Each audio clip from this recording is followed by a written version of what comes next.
बेहद स्वागत है जी सभी स्टूडेंट्स का। बहुत ही खास प्रोग्राम है, बड़े अच्छे टॉपिक हैं। सबसे पहले तो टॉपिक ये है कि जो वीज़ा ईयर है 23, जिसको हम वीज़ा ईयर मान के चल रहे हैं, उसमें रिफ्यूज्ड स्टूडेंट्स का फ्यूचर क्या रहेगा। जिन स्टूडेंट्स के मल्टीपल फ्यूजेस हैं, 1 है, 2 है, 3, 4, 5, 7, 8, उनको क्या बनेगा। दूसरा, कनाडा उनको कैसे ट्रीट करेगा। दूसरा टॉपिक है, बहुत सारे ऐसे लोग हैं जिनका बहुत ज़्यादा गैप है। किसी की 3 रिफ्यूज़ल हैं और उसके बाद गैप है, किसी का रेगुलर एजुकेशन है लेकिन उसके बाद गैप है, किसी की 1 रिफ्यूज़ल है उसके बाद उन्होंने कोई और एजुकेशन ज्वाइन कर ली, किसी ने उसके बाद कोई काम ज्वाइन कर लिया लेकिन स्टडी नहीं की। तो जो लॉन्ग गैप्स हैं उनका 23 में कनाडा किस तरह से उनको ट्रीट करेगा।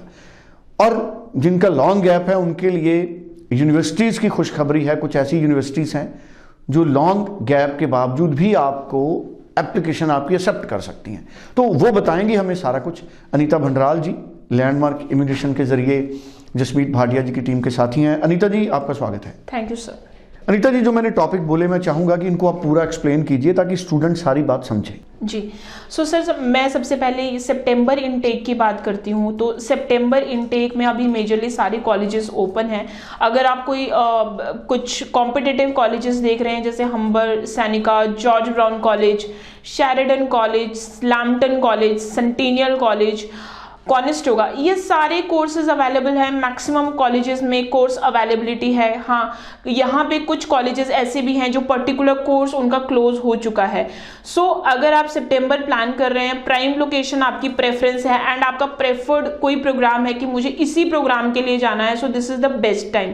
This is the best time to do student who are from agriculturist background, because उनका क्या होता है, बीएससी एग्रीकल्चर किया है। कनाडा में ऐसे लोगों को जो कोर्सेज हैं वो बहुत कम मिलते हैं। जैसे आपके पास होता है एग्री बिजनेस हो गया, सस्टेनेबल एग्रीकल्चर हो गया। ये 3 से 4 कोर्सेज हैं जो कि पूरे कनाडा ये देता है। दूसरा है, उनके लिए भी इस टाइम पे बेस्ट रहेगा जिन्होंने बीएससी नॉन मेडिकल किया है, क्योंकि आप लोगों के पास बीएससी नॉन मेडिकल है, आपके पास बहुत ज़्यादा कोई कोर्सेज नहीं होते हैं। इधर you can apply in chemical lab analysis, इधर you can apply in environmental management. और अगर ये सारे कोर्सेज क्लोज हो जाते हैं तो आपके पास सिर्फ एक प्रोग्राम रहता है, project management. So project management एक कॉम्पिटिटिव प्रोग्राम है, हर कोई प्रोजेक्ट मैनेजमेंट में अप्लाई कर रहा है। तो बेटर अगर आप अपने रिलेटेड कोर्सेज में जाएं। तो बीएससी नॉन मेडिकल वालों के लिए भी सिर्फ 3 से 4 कोर्सेज अवेलेबल होते हैं पूरे साल में। तो again this is the best time you can start your application as soon as possible। इसके बाद हमारे पास ऐसे भी स्टूडेंट आते हैं जिनका एकेडमिक गैप ज़्यादा होता है कंपैरेटिवली।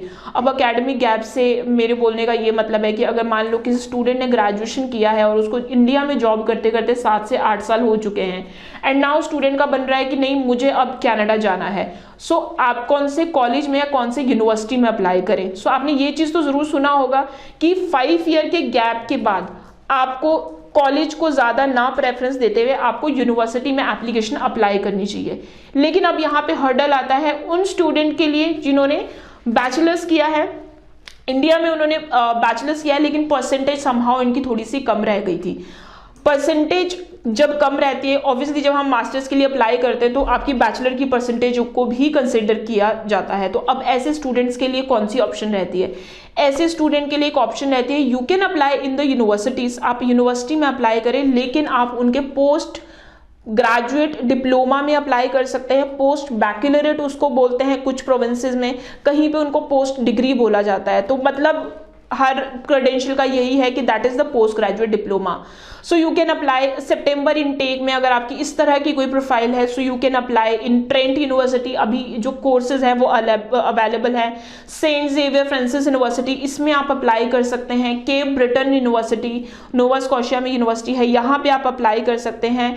क्वांटलिन पॉलिटेक्निक यूनिवर्सिटी, केपीयू भी आप जिसको कहते हैं, आप वहाँ पे अप्लाई कर सकते हैं। फिर उसके बाद है आपके पास कैपिलानो यूनिवर्सिटी, यहाँ अप्लाई कर सकते हैं। यूनिवर्सिटी कनाडा वेस्ट, ये अप्लाई कर सकते हैं। सो इन पर्टिकुलर यूनिवर्सिटीज़ में सिर्फ यूसीडब्ल्यू में आपको एमबीए मिलेगा, बाकी इन सारी यूनिवर्सिटीज़ में आपके पास पोस्ट ग्रेजुएट प्रोग्राम्स भी अवेलेबल हैं। So you can apply your application accordingly. मैं बैचलर्स की बात करूं, अगर आपकी थोड़ी कम परसेंटेज भी है, अगर आप 80-85% वाले स्टूडेंट नहीं भी हैं, तो आप इन यूनिवर्सिटी में इजीली अप्लाई कर सकते हैं। चलिए, thank you so much Anita ji. 90413 90412 ये नंबर है। स्टूडेंट्स इस नंबर पे कोऑर्डिनेट करें, बात करें जसमीत जी से, अनीता जी से, लैंडमार्क की टीम से। और अगर आप जूम मीटिंग का हिस्सा बनना चाहते हैं, ख़ास तौर पे बड़े बड़े शहर हैदराबाद से हैं, चेन्नई से हैं, न्यू दिल्ली से हैं आप, अगर आप नोएडा से हैं, आप जामनगर से हैं, गुजरात से हैं, अहमदाबाद से हैं, तो जूम मीटिंग सुबह 9:30 बजे से लेके शाम को 5:30-6 बजे तक आप जूम मीटिंग का सेशन ले सकते हैं, आधे घंटे का, और उसके बाद आप आ सकते हैं Chandigarh. Thank you so much. Thank you so much.